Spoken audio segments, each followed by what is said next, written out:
Shoutout kay Kuya Jang. Ha? Shoutout. Shoutout kay Kuya Jang. Shoutout nga pala kay Jangjang, Dexter Jan Ibuen. Lagi ko talaga siyang inaalala. May isip ko palagi, kaya inaalala natin si Kuya Jang. Kaso nakakalimutan. Hindi totoo yan. Bola lang yan. Tama ka sa amin minsan, Jang. Hanggang ngayon, nasa payaman ka pa rin. Kami nasa pasarapan na kami ng buhay. Kahit naghihirap. Mamatay kami naghihirap. Mamamatay kami naghihirap. Pero Pero masarap masarap. ang buhay. Masarap sa inyo, mga tanga! Siya nga pala si Jeric at yung taong binabanggit namin sa video ay ang pinsan namin si Jangjang. Yung mga katagang di baling mamatay ka ng mahirap basta nabuhay ka ng masarap ay mga katagang biruan lang namin magpipinsan. Hindi pa rin naman kami mayaman hanggang ngayon, pero 15 years ago noong una kami nagkasama-sama ng mga taong ito ay kahit papano malaki na ang nagbago sa buhay namin ngayon. Ang mga dating kargador sa loob ng minahan ay unti-unting nagbago ang buhay. Natutong nangarap na balang araw gagaan din ang pasanin sa buhay. Hindi masama ang mangarap na yumaman. Halos lahat naman tayo yan ang gusto. Basta gawin natin yan sa tamang paraan, samahan lang ng sipag, dasal at pananalig sa Diyos. Tara at samahan nyo kami na tuparin ang pangarap naming pagyaman habang nagpapasarap sa buhay. Tara, let's!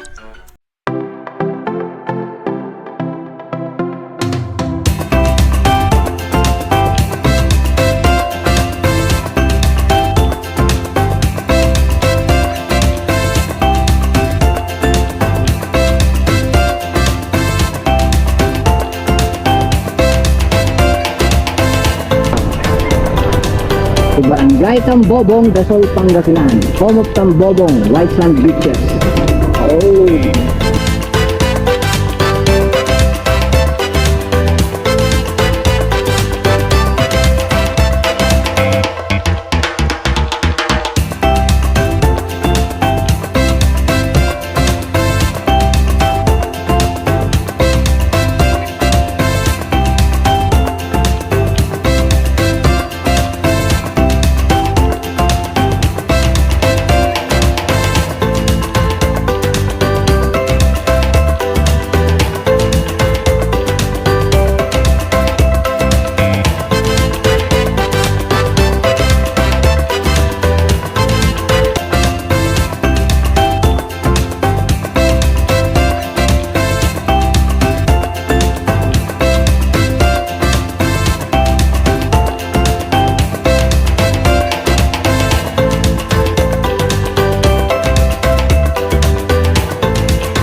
Ito yung bahay ni Tatay Arnel. Banda rito lang daw yun eh. Papasok dito.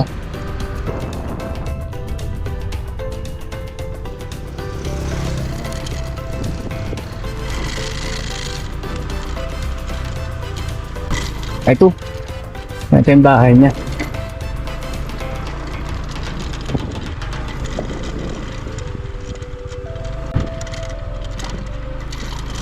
Ay, magandang araw! Yata na pwestuhan, no? Opo. Ginagawa. Nasira kasi nung bagyo. Ay, bagyo. Nalaglag yung... Pero anong pangalan ng campsite po ninyo? Wala pa siyang pangalan. Bali, kan pa lang. Pero ito po sakop pa ng Tambobong. Ah, Tambobong ba siya? Ano na po to pa? Ano pong pangalan ng sityo ninyo dito? Pidog. Pidog. Pidog po.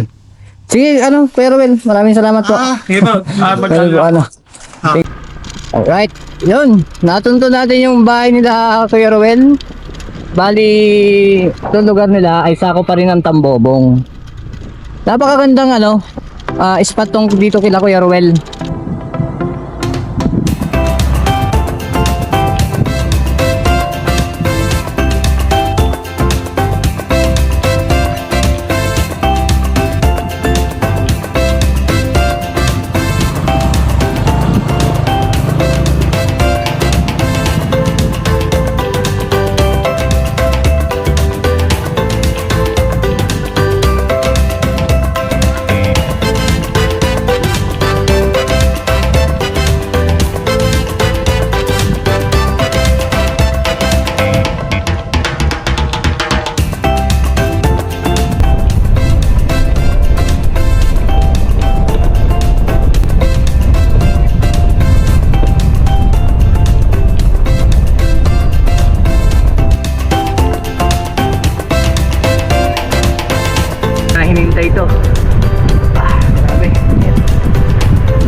Parte pa rin to ng barangay Tambobong sa Dasul, Dasul Pangasinan. Pero ibang sitio na to.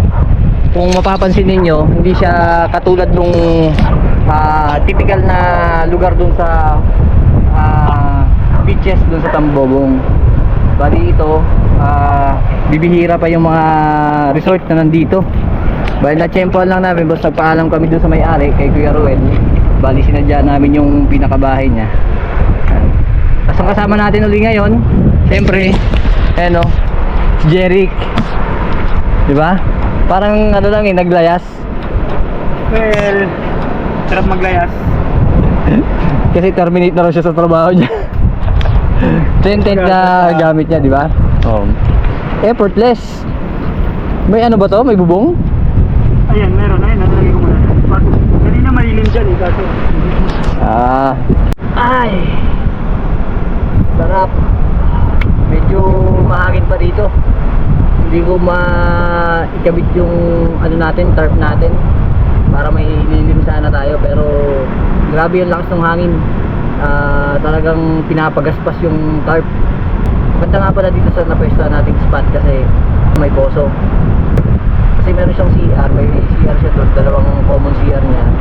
Then may poso, tapos may dating mga cottages na ayon kay Kuya Ruel, sinira nung nakarang bagyo. Kaya naghahabag siya ng mga kawayan at gagawa siya ulit nung cottage.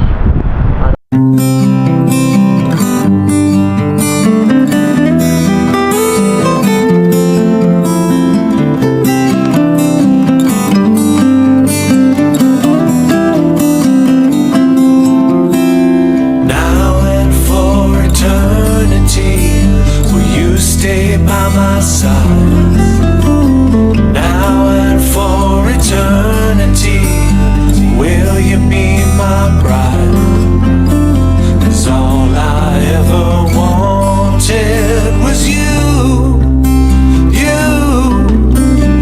You're the woman of my dreams now and for eternity. Now and for eternity, I guide you through the night. Now and for eternity, you'll be my second sight. From the moment I saw you, I knew there was no one else for me. Now and for eternity. They say there's a heaven, and I believe it's true. 'Cause I am there every time that I'm with you. Our love is forever, and once we make it through, will you marry me for the next life too? Now and for eternity, I'll be by your side. Now and for eternity, you will be my bride. And everything I have, I give to you. To you, to you I give my... Papakita namin sa inyo kung ano yung aming dinner for tonight. Kabading. Yung aming ano ngayon, ulam. No? So, siguro naman deserve namin to kasi wala naman kaming high blood eh. Tsaka nag hard work din naman kami for the past few days. At kailangan namin magtanggal ng stress uli. Yung na-stress, dapat mag-camping. So, ito yung ulam natin. Suwahe. Yung medyo malalaking hipon. Tapos ito kuratsa tawag dito. Yung may dotted.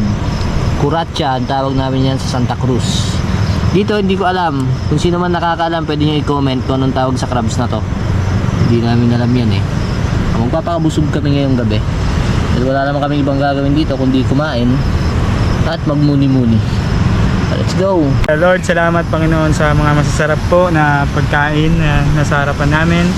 Kinikilala po namin na ikaw ay nagbibigay ng biyaya. Panginoon, salamat sa mga nagpagal, Panginoon, para sa pagkain na to. Dalahin ko na mas lalo niyo po silang pagpalain, bigyan ng magandang kalusugan, Panginoon, maayos na pangangatawan, upang nasa gayon magawa po, Panginoon, yung lalong mapagpala, Panginoon, yung aming pong mga hanap buhay. Salamat po. Sa iyo po ang kapurihan at pasasalamat sa pangalan ni Jesus. Amen. Mapanis. Ang gambunisa.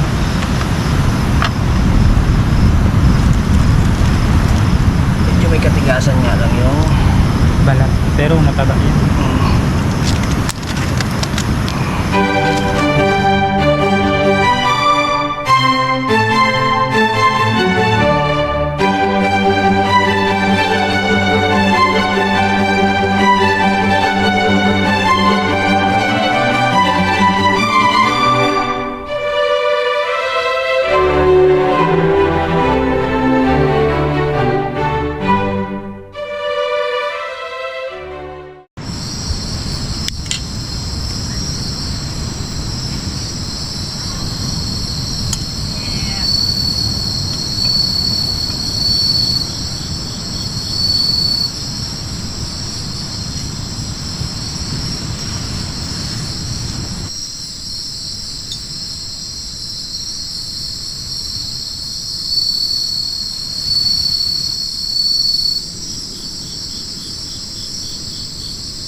Morning light is shining through.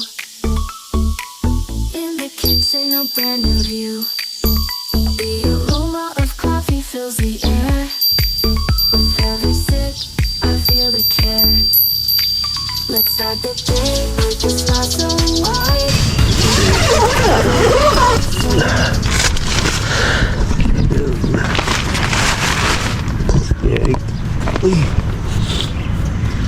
low tide. Tide.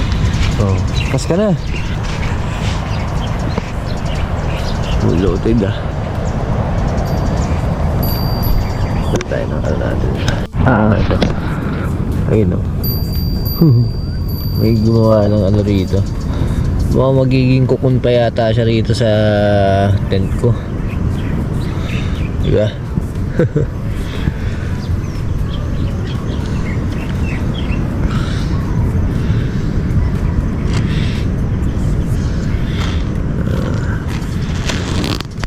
Grabe ang tibay.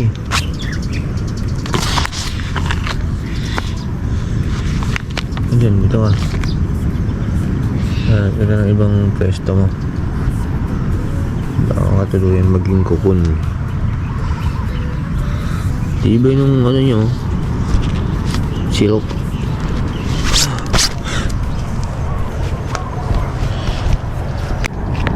Alas 6 na ng umaga. Ganda yung ano ngayon, panahon ngayon, low tide pala pagka ganito. Hindi natin ano, panahon na para makapag-fishing ng tumbuan. Sarap na mag ano nito, ultralight casting. Gantong pagka gantong umaga. Pero hindi natin monitor kung hanggang anong oras nga ba nag ano. Kasi dati almost 1 year na rin. Almost 1 year na rin nung huli akong nag-cast dito sa Tambobong. Dito talaga ako umi-spot pagdating sa pag-fishing noon. Gamit natin ay yung ultralight na fishing setup. Maabot talaga ako hanggang dun sa may basagan ng alon pagka ganito. Tapos umaga pa lang, siguro 6 AM, nandito na ako, bumabiyahe na ako papunta rito. Pero doon ako nagsisimula sa may sa may Osmeña. Doon ako bumababa. Pagkatapos maka point to point ako mula sa binabaan ko hanggang sa may kabilang dulo, ginagawa ko yan, point to point, balikan yun. Magkakas ako.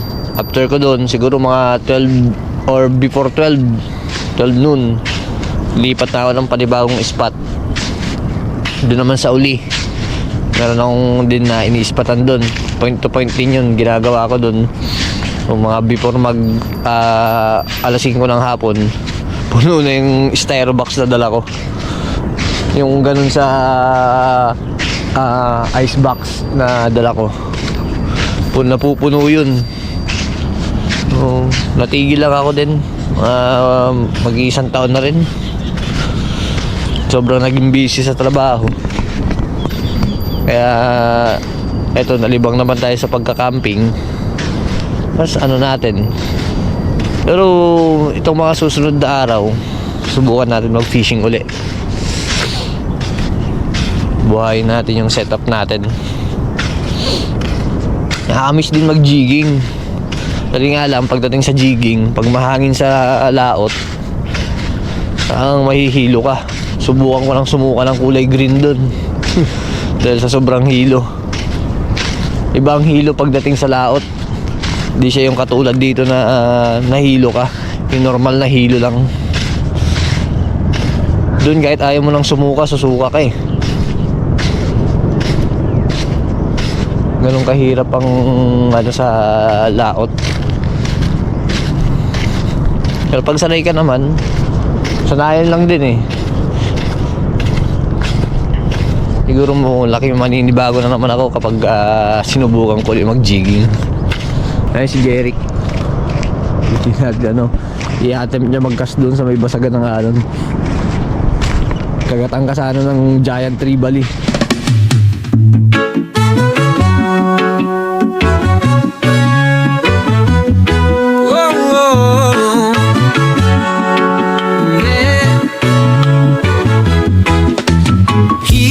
Summer skies, feel it in the air. Sun shines in my eyes, I'm without a care. Sunshine days make me wanna dance all night. Sunshine waves chasing shadows out of sight. Sunshine days, everything just feels so right. Sunshine rays brighten up my darkest night. Sunshine days make me wanna dance all night. Sunshine waves chasing shadows out of sight. Sunshine days, everything just feels so right. Sunshine rays brighten up my darkest night.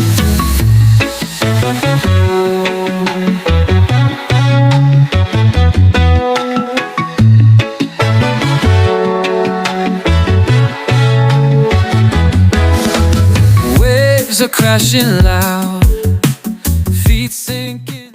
Hanap ako ng hanap kay Jeric. Kala ko nalunod na. Eto, ayun o. Nang umakyat dun sa batuan. Dun sa may rock formation. Hanap ako ng hanap sa kanya. Ang bihira ka. Ayun, nangangawil o. Ayun o. Diba? Di man na nagsabi. Kanina dito lang yun eh.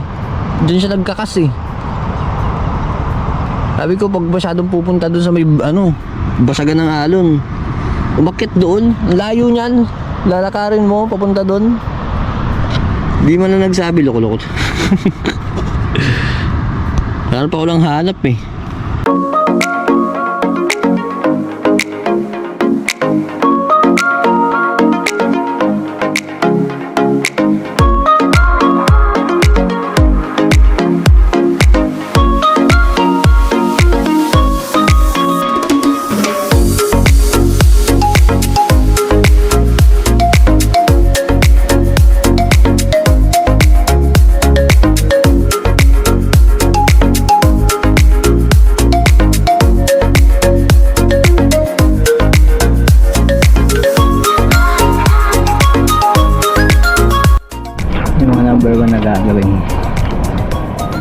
before tayo mag-pack up, make sure na mapulot natin yung mga basura na dala natin kasi dumating tayo dito. Kung ano lang yung inabutan natin. Actually may mga basura naman dito, pero wag naman na tayo dadagdag sa mga responsableng nagpunta dito. Number 1 na gagawin natin is tapon, tapos bitbitin yung sarili natin. Yung pinagkalatan namin mula since kagabi, pero bibitbitin ko to palabas. Maghanap tayo ng ano doon, public garbage can.